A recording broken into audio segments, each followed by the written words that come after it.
ഒന്ന് ചോദിക്കട്ടെ, നിങ്ങളുടെ ഹൃദയം എപ്പോഴെങ്കിലും ഇത്ര ആഴത്തിൽ തകർന്നിട്ടുണ്ടോ? ശ്വാസം കിട്ടാത്ത പോലെയും തല പൊട്ടി തകർന്ന പോലെയും ഉള്ള ഫീൽ ചെയ്തിട്ടുണ്ടോ? ആ ഒരു അവസ്ഥയിലൂടെ പോയവർക്ക് മനസ്സിലാകും ആ ഒരു ഫീലിംഗ്. അത് ചിലപ്പോൾ ഒരു ബന്ധത്തിൻ്റെ അവസാനമായിരിക്കാം, നിങ്ങൾ പ്രാണനോളം വിശ്വസിച്ച ഒരാളുടെ വഞ്ചന ആയിരിക്കാം, അല്ലെങ്കിൽ എന്നേക്കുമായി നിങ്ങളുടേതാണെന്ന് നിങ്ങൾ കരുതിയ ഒരു സ്വപ്നം നഷ്ടപ്പെട്ടതാകാം. ഹാർട്ട് ബ്രേക്ക് അല്ലെങ്കിൽ ഹൃദയം തകരുക എന്ന് വെച്ചാൽ അത് വെറും സങ്കടം മാത്രമല്ല, നിങ്ങളുടെ മുഴുവൻ ഭാവിയും ഒരു നിമിഷത്തിനുള്ളിൽ നഷ്ടപ്പെടുന്നതും അല്ലെങ്കിൽ ഇനി എന്തെന്നറിയാതെ മനസ്സിലാവാതെ നിൽക്കുന്നൊരവസ്ഥയും കൂടിയാണ്. ഇതെങ്ങനെ എനിക്ക് ഇത്ര കൃത്യമായിട്ട് അറിയാമെന്ന് ചോദിച്ചാലും ഞാൻ ഈ അവസ്ഥയിലൂടെ ഒക്കെ പോയിട്ടുണ്ട്, ഇതിനേക്കാളും മോശമായ അവസ്ഥയിലൂടെ. ഹാർട്ട് ബ്രേക്ക് അല്ലെങ്കിൽ നെഞ്ച് പൊട്ടുന്ന അവസ്ഥ എന്ന് പറയുന്നത് വെറും വേദന മാത്രമല്ല, അതൊരു ഗ്രീഫാണ്, ദുഃഖമാണ്, അല്ലേ? അപ്പോൾ ദുഃഖം എന്താണെന്ന് മനസ്സിലാക്കാൻ കഴിയുമെങ്കിൽ നിങ്ങൾ വിചാരിച്ചതിലും വേഗത്തിലും ശക്തിയിലും നിങ്ങളുടെ ഹൃദയത്തെ നിങ്ങൾക്ക് സുഖപ്പെടുത്താൻ കഴിയും. അതാണ് ഈ വീഡിയോയിൽ പറയാൻ പോകുന്നത്. വീഡിയോ അവസാനം വരെ കാണുക, തീർച്ചയായും ഉപകാരപ്പെടും. നമ്മൾ ഹാർട്ട് ബ്രേക്കിൻ്റെ സ്വഭാവം നോക്കുകയാണെങ്കിൽ നമ്മളെപ്പോഴും ചോദിക്കാറുണ്ട്, ഏറ്റവും വേഴ്സ്റ്റായ ദുഃഖം ഏതാണ്?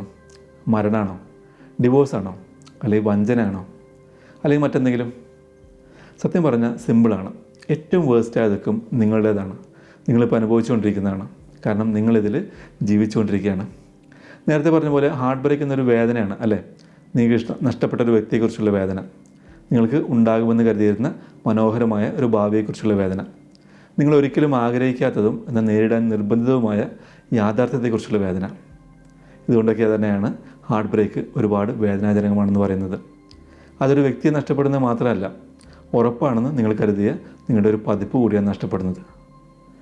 നമ്മൾ പലപ്പോഴും നമ്മൾക്കുണ്ടാകുന്ന ഹാർട്ട് ബ്രേക്കുകളെ കമ്പയർ ചെയ്യാറുണ്ട്, അല്ലേ? താരതമ്യപ്പെടുത്താറുണ്ട്. ഉദാഹരണത്തിന്, അത് ആ കുറച്ച് കാലത്തേക്ക് മാത്രമുള്ള റിലേഷൻഷിപ്പ് ആയിരുന്നില്ലേ, ഞാൻ അതിനെങ്ങനെ വേദനിക്കുന്നത്?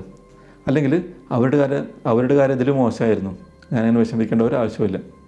എന്നാൽ ശ്രദ്ധിക്കുക, ഹാർട്ട് ബ്രേക്ക് എന്ന് പറഞ്ഞാൽ നമുക്ക് ടൈം വെച്ച് അളക്കാൻ പറ്റുന്ന ഒന്നല്ല, നമ്മളെ യുക്തി വെച്ച് അളക്കാൻ പറ്റുന്ന ഒന്നല്ല.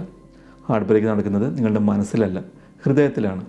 അപ്പോൾ നിങ്ങളുടെ ഹൃദയം തകരുമ്പോൾ അത് സമയദൈർഘ്യത്തെക്കുറിച്ചോ യുക്തിയെക്കുറിച്ചോ ശ്രദ്ധിക്കുന്നില്ല, അതിന് വേദന മാത്രമേ അറിയൂ.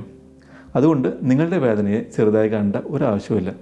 നിങ്ങൾ തകർന്നിരിക്കുകയാണെന്ന് തോന്നാനുള്ള അവകാശമില്ല എന്ന് കരുതേണ്ടതില്ല, തീർച്ചയായിട്ടും ഉണ്ട്. ഇനി ഈ ഹാർട്ട് ബ്രേക്ക് എങ്ങനെ നേരിടാമെന്ന് പറയാം.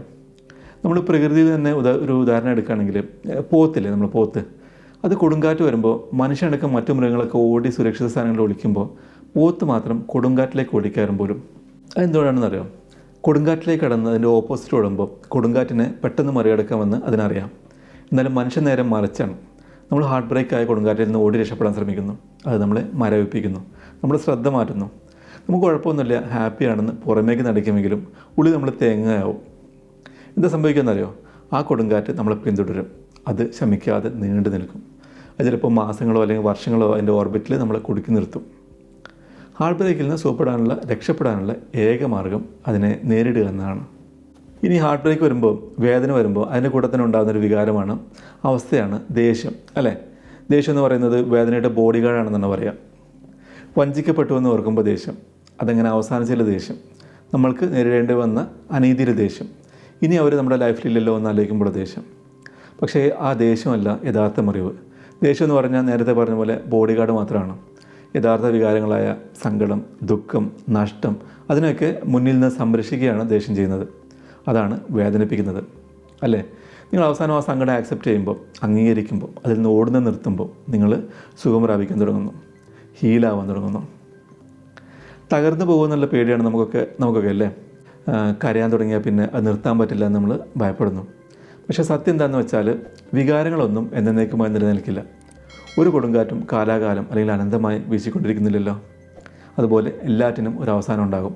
നിങ്ങൾ ആ കൊടുങ്കാറ്റിലേക്ക് ഓടിക്കയറുകയാണെങ്കിൽ നിങ്ങൾക്ക് അതിനുള്ളിലേക്ക് കടന്നു പോകാൻ പറ്റും.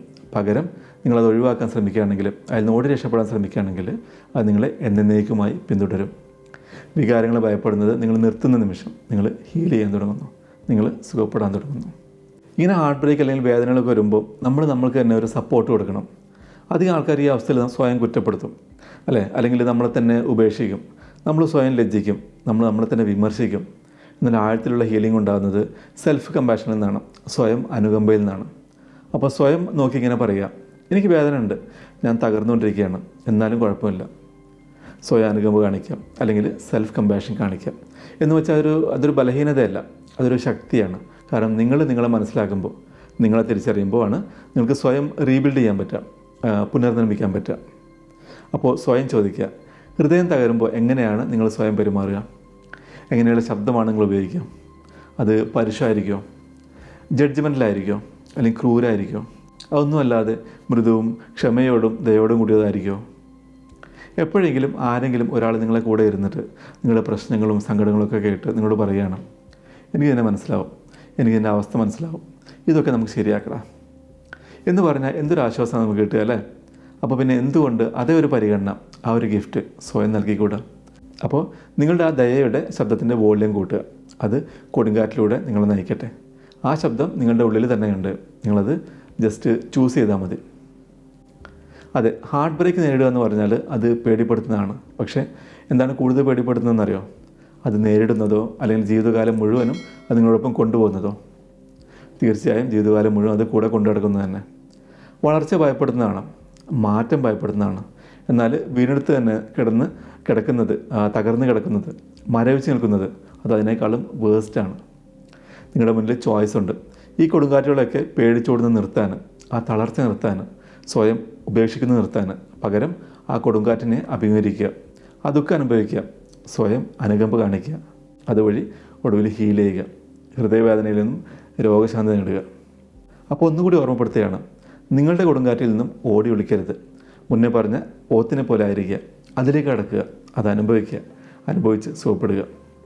ഒരു ഹാർട്ട് ബ്രേക്ക് ഉണ്ടാകുക എന്ന് പറഞ്ഞാൽ അത് നിങ്ങളുടെ കഥയുടെ അവസാനമല്ല, മറിച്ച് കൂടുതൽ ശക്തനായ, വയസ്സായ, അനുകമ്പയുള്ള ഒരു വ്യക്തിയായി മാറാനുള്ള തുടക്കമാണ്. അപ്പോൾ വീഡിയോ ഇഷ്ടപ്പെട്ടിട്ടുണ്ടെങ്കിൽ ലൈക്ക് ചെയ്യുക. വീഡിയോ കേൾക്കണമെന്ന് നിങ്ങൾ ആഗ്രഹിക്കുന്ന ഒരാൾക്ക് വീഡിയോ ഷെയർ ചെയ്യുക. ചാനൽ ഇതുവരെ സബ്സ്ക്രൈബ് ചെയ്തിട്ടില്ലെങ്കിൽ അത് ചെയ്യുക. അങ്ങനെ ഒരു കൊടുങ്കാറ്റിനെ നിങ്ങൾ അഭിമുഖീകരിച്ചിട്ടുണ്ടെങ്കിൽ, അതിജീവിച്ചിട്ടുണ്ടെങ്കിൽ യെസ് എന്ന് കമൻറ്റ് ചെയ്യുക. നിങ്ങളുടെ അഭിപ്രായങ്ങൾ പറയുക. അടുത്ത വീഡിയോയിൽ കാണാം. ഹാപ്പി ആയിരിക്കുക.